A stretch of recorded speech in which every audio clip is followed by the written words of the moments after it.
back to Zen Gen Pet Specialist. Today I am here with my wonderful friend Emily Wolff, who is a equine massage therapist. Welcome, Emily, to the show. Hi, Jen. Thank you so much for having me. This is amazing. Thank you for coming. I'm really excited to have this chat because I do have a lot of horse followers, horse lovers, and the people that I know I connect to really want to do the best for their horse. And I thought you were a great person to come on and help us work and understand our horse on a completely different level. It's really servicing the horse and rather than having the horse service us, right? Yeah, absolutely. Absolutely. And I think horses are really good at, helping us kind of level up and learn more, and leading us to new places and new awarenesses. So I think that Yes. that's part of their medicine. Oh, agreed. So Emily and I met a couple years ago, I think now, and we kind of connected. I would think I was at a show when I met you, like some kind of show, and we talked, and then we did an exchange in modality. You brought me under your wing and taught me a little bit of equine massage, and then I brought you under mine and shared with you some animal communication stuff. So we had fun with that. It was great. I learned so much from you, and it was amazing. And you're incredibly intuitive.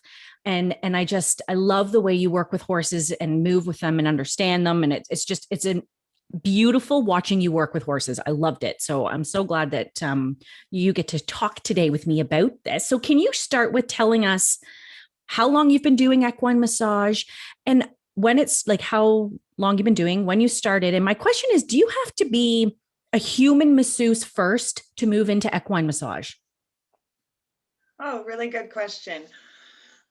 So I've been a equine massage therapist for 14 years. And Wow. I actually started with horses. So Mm. I think that it's really important to kind of understand horses because the massage itself, yes, there's a lot to learn about it, but it's a teachable skill. Whereas, horses, like their body movement and working with them, if you don't have that kind of a basis, if you don't have that starting block, right, Mm-hmm. to build on, then it's definitely more difficult. It's not impossible. So I was working at a show barn, and we had some really nice national level horses, and they would get massage, but we would travel. So when we were on the road, the massage therapist would always give me tips like make sure to work on his pecs and the big muscles between their legs.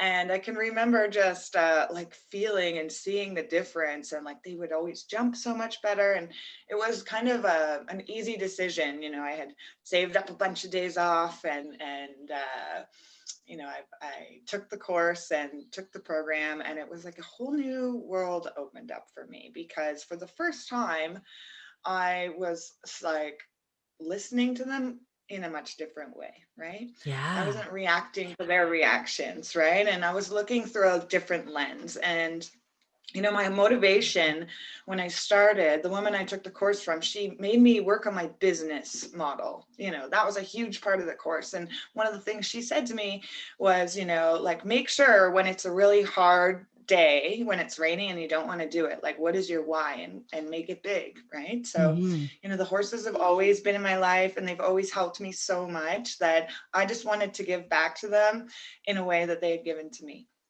So and I just made a start, and I had the knowledge, and I just I started by giving away massages, like, I think I can help your horse, I'd like to treat it, no charge. Don't necessarily recommend that, but it was great. Yeah. It was great. And I was in practice, and I was getting busy, and I was ready to leave the job I was in to make it a full-time career. And there was a few cases where the horse felt okay when I left. And then after they'd been ridden, they would go back into the same old pattern. So I would have the rider come and meet with me, and I'm like, okay, well, you guys have the exact same pattern, so I'm like, I can fix the horse, but I couldn't at that point, really help the riders. And so I just made a decision to go back to school, and even, going back to work as an RMT, taking that education so that I could work with people. I think my motivation was still to help the horses, right? It was just something Yeah. I had to do in order to still help them. So yeah, and then that's kind of how the story of heart to hand equine massage, came to life, right? Um, and I'm so grateful that I have that lens where I can work with the people as well as the horses. So. I think that's fascinating that you started with the horses, but then recognized the importance of the human being involved. That is, and then followed up with that. That's incredible. And I can't agree with you more from my perspective working with horses. So you're seeing the physical connection, like, the right shoulder is always stiff, but so it is in the human, right? I'm seeing the emotional connection, right? I can see the horse gets the emotion and they're reflecting it back, or they're saying, hey, human, get your emotions together. That's something I can totally relate to. So that's incredible. So let's talk a little bit about the massage. And my question is there kind of a repetitive or more common place on a horse that you seem to work the most on?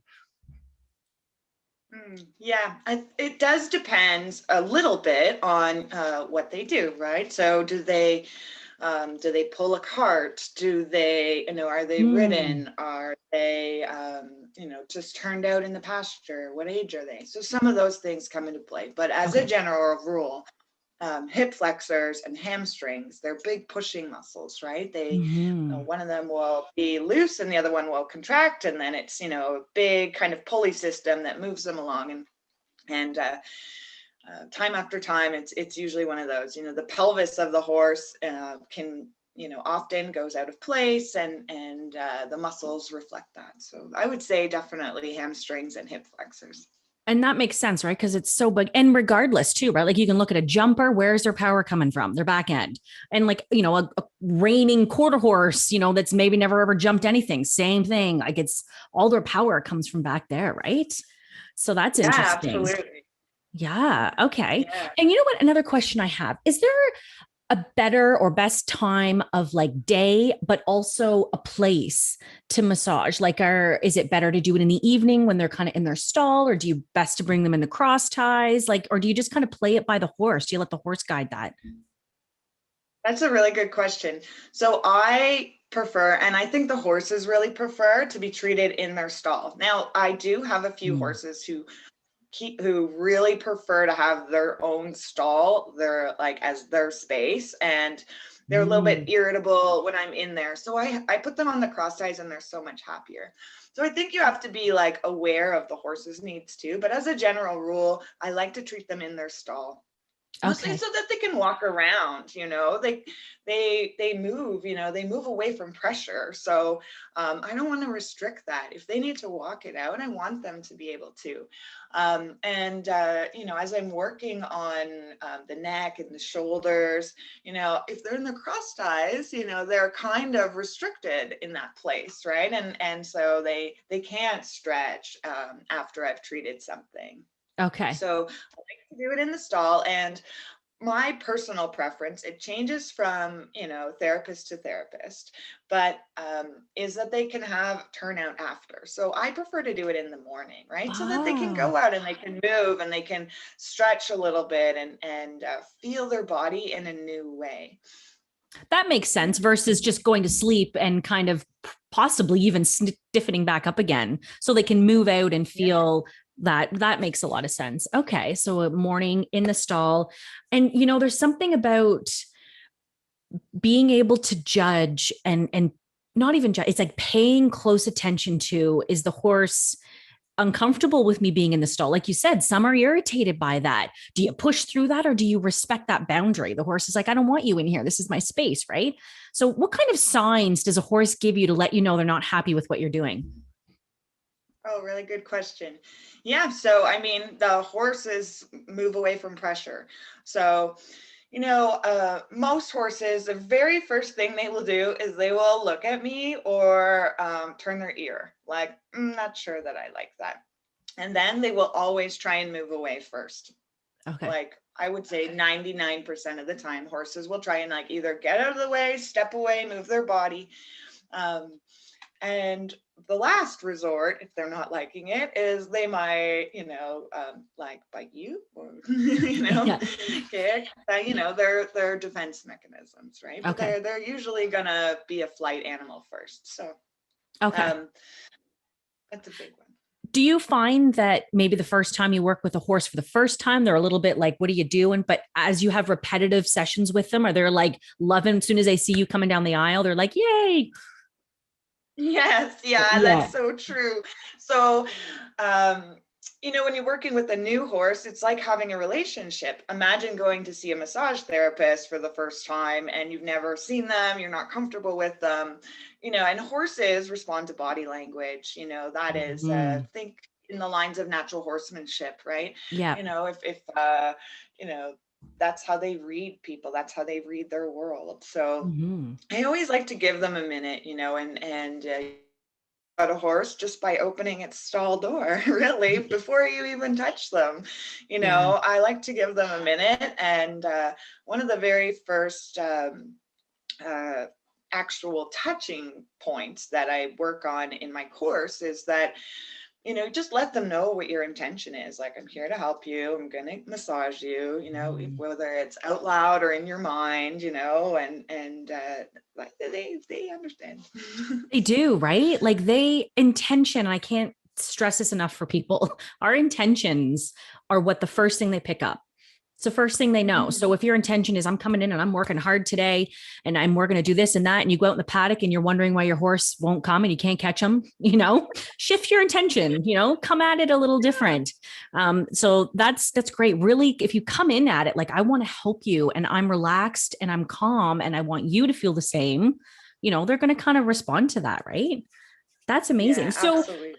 if you have a horse that's kind of pushing away, like you were saying, maybe it's a spot they don't like, is this a spot that you kind of need to keep working through, or do you respect that and back off? How do you deal with that?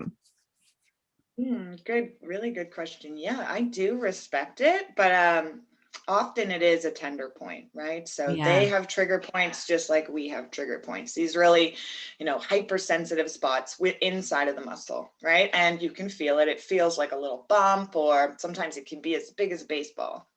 And um, if they don't know about massage, they're going to be like, that you're attacking me. Yeah. So I will change my pressure. I've worked with a young horse, and she was in a lot of pain. She had a contracture. Her shoulder was, she had an injury that had caused a lot of problems. And you know, touch was so much for her, right? So I even just like, I made a little space between my hand and her hair. Like I could feel the heat from her body. Mhm. And I just kept my hand there until she took a breath, licked and chewed, relaxed, started to blink. And then I could work, in through the layers of tissue.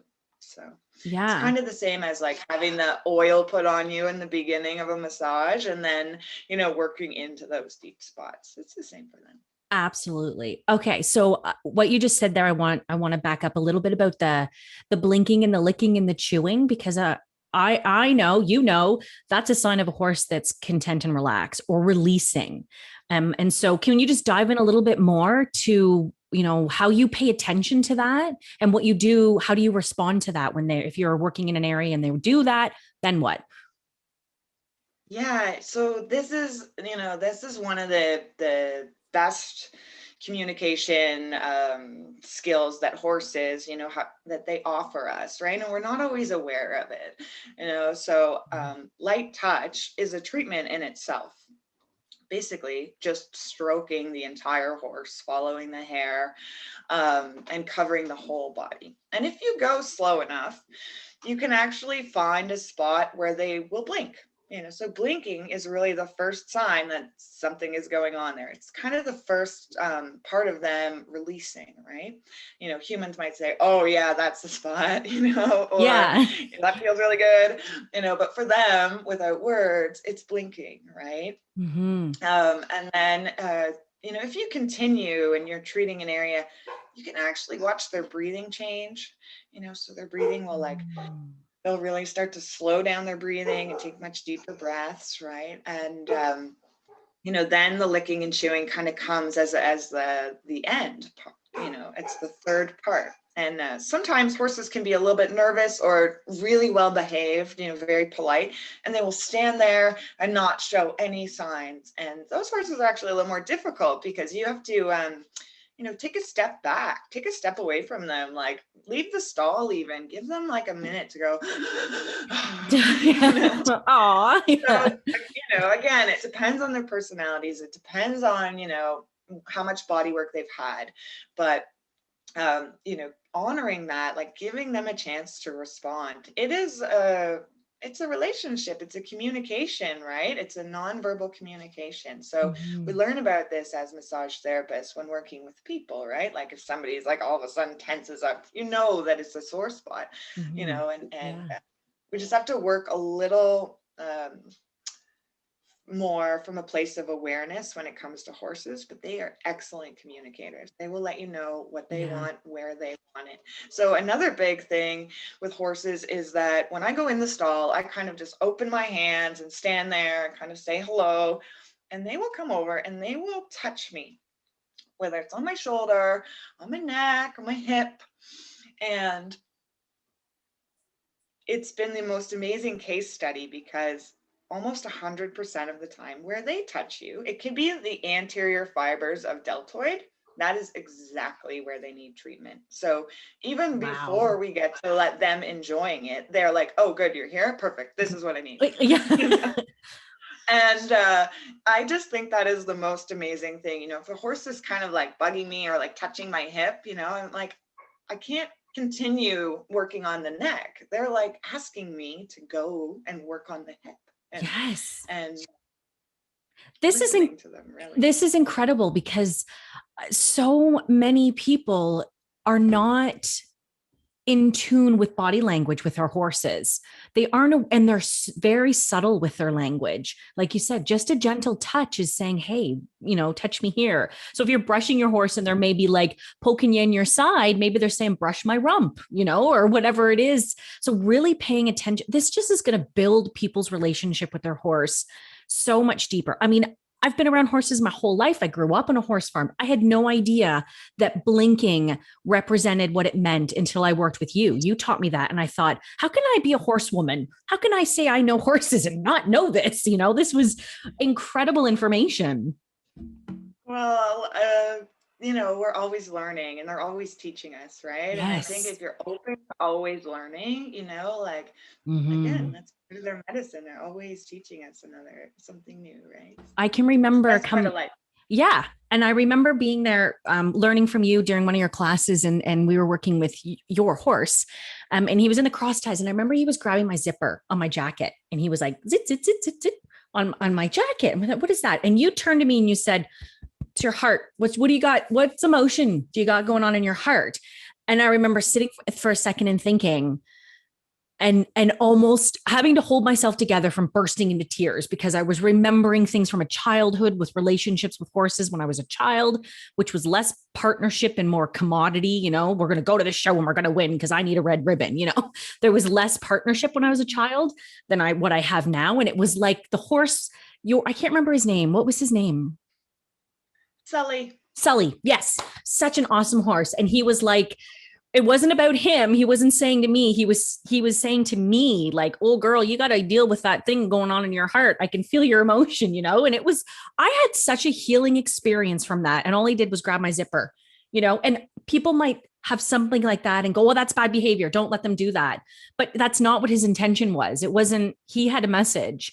And it was incredible. So the more we can just like be with our horses and spend time working for them, being of service for them, just maybe once a week or maybe every time you go to the barn. Just they have so much, they just soften so much for us when we do that, right? Would you agree?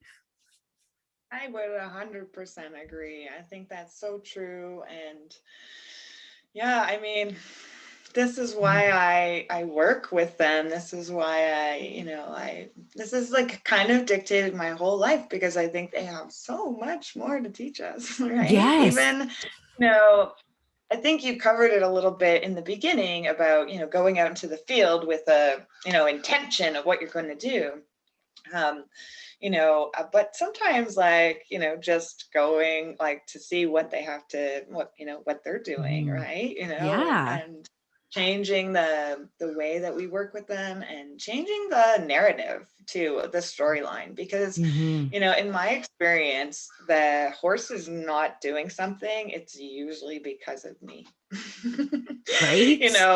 When it Yeah. comes to riding, even, okay, the horse is really turning his head. Like, what is going on? Sometimes I'll stop and I'll massage my own shoulder down a little bit, and like, and all of a sudden he'll be straighter.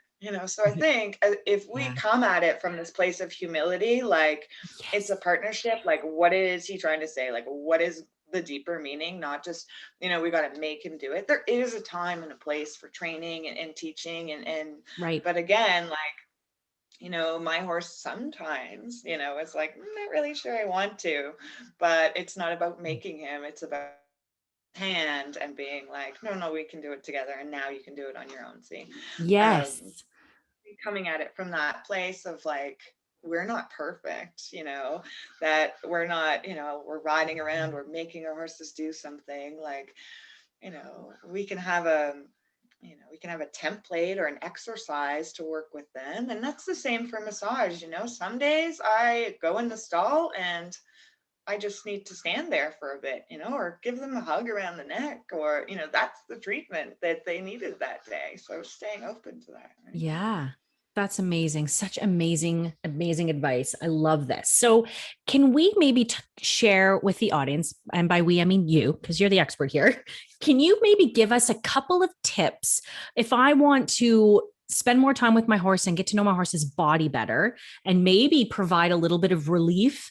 What are some things that you can give to someone who's not a professional in this, but can handle without harming our horse through massage, that just a regular Joe can do with their horse in terms of massage to just help them?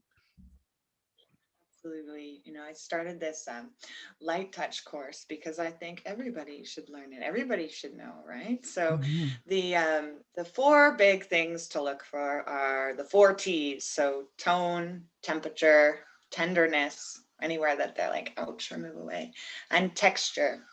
And you can Mm. feel all of this just with a light touch. So light touch is just feeling the horse, like feeling their hair, because you're not really like lightly touching them. You're actually like, it's even lighter than touching them, right? You're just kind of covering the whole body. You're stroking them. I guess that would be the best kind of way to do it. You want to come at them in a place where they come to meet you, right? And you can feel Mm. like a hot spot on the neck and then a Yeah. cold spot on the neck vertebrae. You can feel where the muscle is soft like jelly, and then there's a hard place. You can feel like sometimes I always like to use food analogies, but even with this light touch, you can feel like it feels like big fat linguine noodles, and then all of a sudden it's parboiled. It's not even piano strings over here. Oh, So thinking about it in terms of like different noodles. okay. So that would be texture, and so, looking for those four T's and covering the whole horse's body, paying attention to where they blink. I Mm-hmm. think, think of it like brushing them with your hands instead of Yeah. using a brush. Just cover them all the same way. I mean, you might have to get the heavy dirt off, right? If they've Mhm. been out in the paddock or laying down. Another big key is actually manure stains. So anywhere that they have a stain or like some crusted manure on them, they use that like a poultice. So always underneath is a tight spot or an area. And I can remember having a good laugh, when this one horse, he always had a little knot underneath one of his shoulders, and he had kind of a funny foot. So it always made sense. I always had to work on that. And then one day I came in and he had this big plaster of manure on his forehead. And I was Weird. like, well, It seemed really strange, like how he must have had to Yeah. sleep in a really strange way, right? And I asked the rider, like, what did you do yesterday? She said, oh, we did some really difficult gymnastics, and we showed him a whole bunch of new things. So I think it might have been his head was hurting. Yeah. but Aw. looking for manure stains, I'm like, once you get the heavy dirt off, use your hands, use your Mhm. hands. Why not? Really? Like, that's such an amazing way for us to connect with them. If they don't like it at all, it's probably because there's more going on. If they don't Yeah. like touch, like, there's more going on, whether it's emotional and that's something you can address with them, or whether it's, poor lymphatic drainage or something, right? Mm. And old scars is a great one. I feel like the horses that I've worked with who have had colic surgery, especially down their midline, that big incision, they're not happy about being touched because they're uncomfortable. Yeah. So, just coming at it from that place, yeah, use your hands. Yeah. I love that. I'm always preaching that to people too, to just get our hands on our horses and know them better. Another thing that's really helpful too is go to the internet and print yourself off the massage the muscle, what the muscles of the horses look like and the directions that they're going, right? So then you can understand when you're touching, you can have that visual to help you kind of, this is the way the muscle goes, right? And I think there's a pretty good rule of thumb, I think, tell me if I'm wrong, but the direction of the hair is pretty much the direction of the muscle. Is that correct? Absolutely. Okay. Absolutely. Because you don't want to go backwards on that, right? Like you want to kind of stay in line with their hair and you're going to, work nicely with the movement of the muscle. This is Yeah. great. Yeah. Okay. That's a really great, I love this. simple. I hope that this people listen to this, watch this, and then run out to their horse and practice this and get their hand on their horse and shift their intention and release themselves from fear and release themselves from this hierarchy where I'm in charge of the horse and the horse has to do for me. Because if you can look at it as a partnership and how can we serve each other? How can, you do this for me, I'll do this for you. Let's be a partnership. You got a whole different relationship and a whole different experience, not only on the ground, but on the horse's back. So I just highly recommend that people spend this time. And if you've got a stiff horse and you need help, hey, this is what people do. We've got full time, we've got people out there making a career out of helping your horse feel better. And so get a massage done for them. And I know lots of people that do. So it's very, very, very helpful. So tell us your website, Emily, if people want to go check you out. Yeah, it's www.emilyrmt.com. And there's a section for humans, there's a section for horses. So you can click on that. And I've done, I love doing courses. I love teaching because, that's just like the next progression for me, right? It's like, now share it, right? Share it with everybody, right? And just to add about what we were talking about a little earlier, I remember when I learned some of these skills and some of these tools, I remember feeling like I shouldn't be like working, I shouldn't even be around the horses, like I have been in the dark for so long. And I can remember feeling like really badly, almost to the point where I was like, wow, I don't even think I should be around horses. But it's like I went to my horse that day and I was like, I didn't know before, but now I know. So let's try it a new way. Right. So instead of feeling really guilty and really badly, I was just really grateful that I had learned and, I come to it. And so don't be too hard on yourself. That's a great tip, right? Because we hang on to guilt. We definitely do that. And then guess what? Your horse hangs on to the guilt too, and they feel it too. So let it go. And I love that approach. I didn't know before, but now I do. So now I can do better. And that's all we can do, right? Is just forgive ourselves, because horses are very forgiving too. If you own up to yourself, they'll forgive you and they want to move forward. They want to see you be a better human. It's what they all want, right? That is such great advice. So you are also, just so people, the listeners know, you're in Ontario, Southern Ontario, right? So if they're looking for, that's where you're at and where you go and you travel, I'm assuming you travel to barn, right? People don't have to bring their horse to you. You just do that. So, and then, teach. Have you been able to take that teaching online at all since COVID? How's that affected you? Yeah, it has affected it a little bit, but it's motivated me to get my videos online. Yeah. So I'm working on it, and I've like everybody else, I worked to update my website, kind of early on last year, and then I've been working on the videos and just working up the platform for it. But they are coming, Okay, so great. um, That's amazing. I look forward to that because I have being with you and been taught by you, and you're an incredible teacher. You're very patient and very detailed and very make sure a person gets it before you move on. So if people are looking to learn how to do this, I highly recommend getting to your website, saving it in their bookmarks so that they know and they can keep checking back for when those videos get launched for you. That's amazing. Well, thank you so much, Emily. I love this, and I hope our listeners, I'm sure our listeners do as well. So thank you for joining me. thank you so much for having me, Jen. I think what you're doing is wonderful. I think it's amazing, and it's Thank you. such a great act of service. Good for you. Thank you. Thank you so much. Great seeing you again. You take care. Same.